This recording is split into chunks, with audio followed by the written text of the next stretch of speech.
देरी से गावत रहे। आवाज उठाओ भैया गावत नहीं, हमरा के मंच पर चढ़ला के पैसा मिलल है। हां जी हमरा फ्लैट के मालिक जोना फ्लैट में हम रहिला हिमांशु जी के भैया के तरफ से ही हमरा के आशीर्वाद मिलल है। अच्छा कुछ बोले के बाद 1 साल किराया माफ। सही बात। मुकेश जी घोड़ा घास से दोस्ती करेगा तो खाएगा क्या? बेस थोड़ा कम कर लो अनुपमा जी के माइक। 1 महीना के फ्लैट के पैसा कम होगी। हां ओ सहु बिजली बिल माफ रहे तो इहो माफे हो गेल।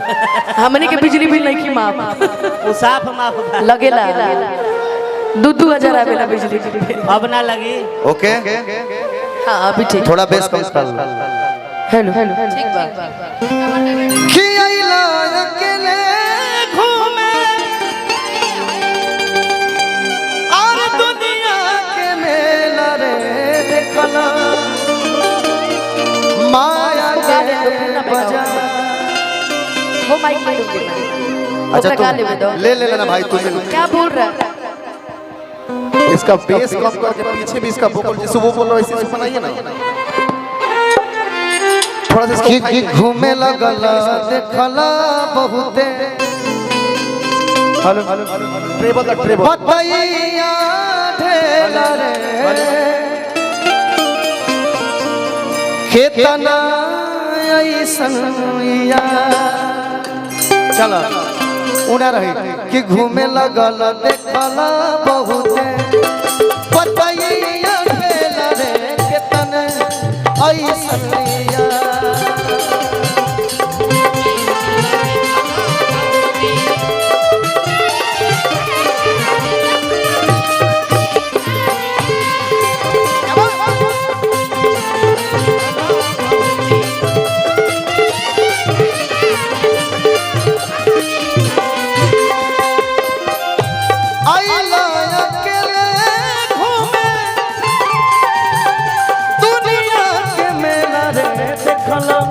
माया के बजा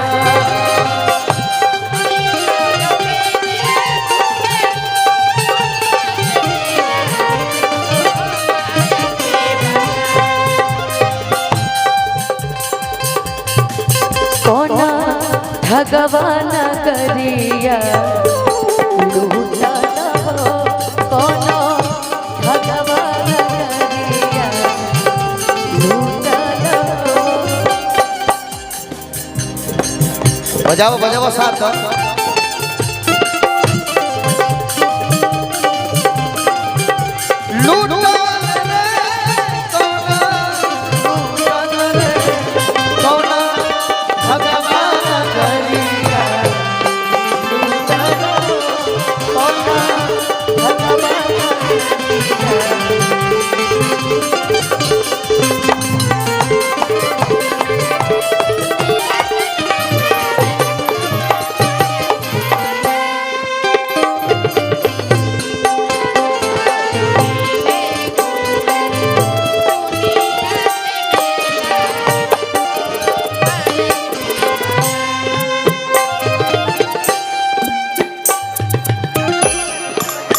जिन्होंने अभी तक खाना नहीं खाया है आपसे प्रार्थना है कि आप लोग खाना खा लें। से मर के फुलवा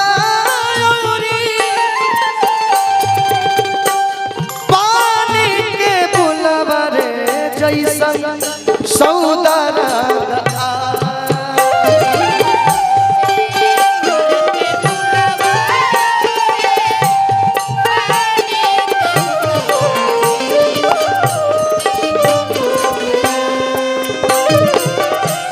मनवा बकुलवा धोखा मनवा बकुलवा धोखा।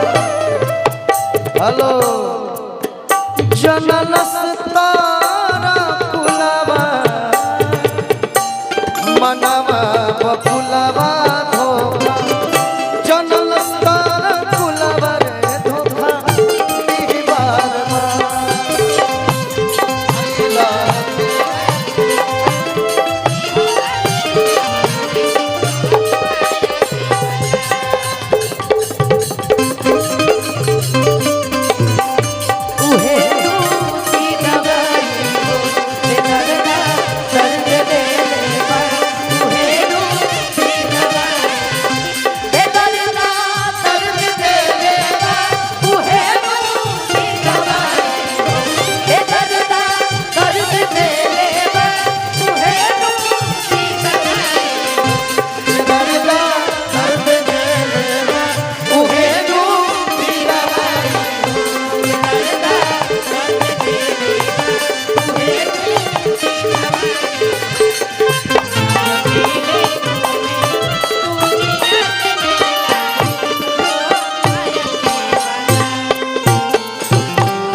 शुरू कीजिए अनुपमा जी।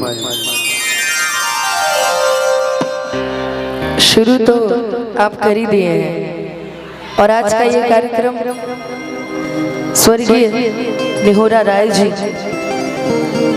को याद करते हुए इस कार्यक्रम को आज रखा गया है, जिनके नाम से आपको नहीं पता होगा चंदन जी, जिस घर में मैं रहती हूँ, जिस परिवार में साथ में रहती हूँ, उस घर का नाम भी निहोरा निवास है।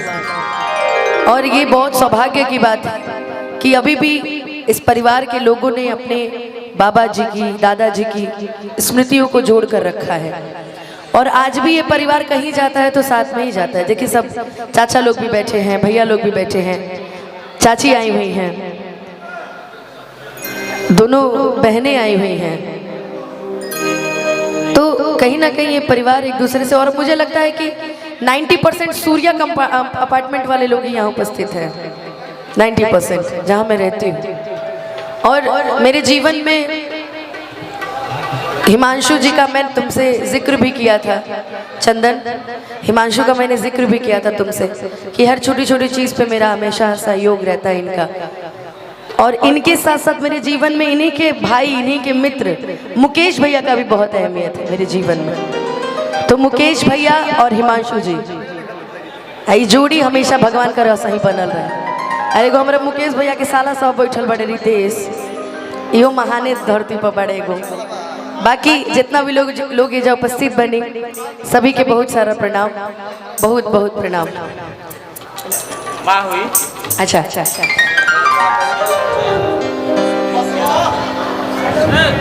अच्छा अच्छा, बहुत सारा प्रणाम आपके। अरे वो मंच पे नहीं हमने क्या आशीर्वाद देवे खातिर। और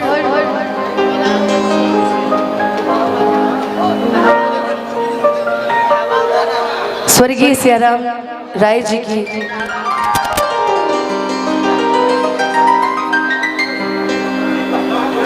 हमरा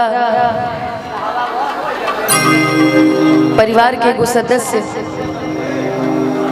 आई कार्यक्रम के शुरुआत कल जाओ। चंदन जी एगो भजन हमरा याद आ रहल बा।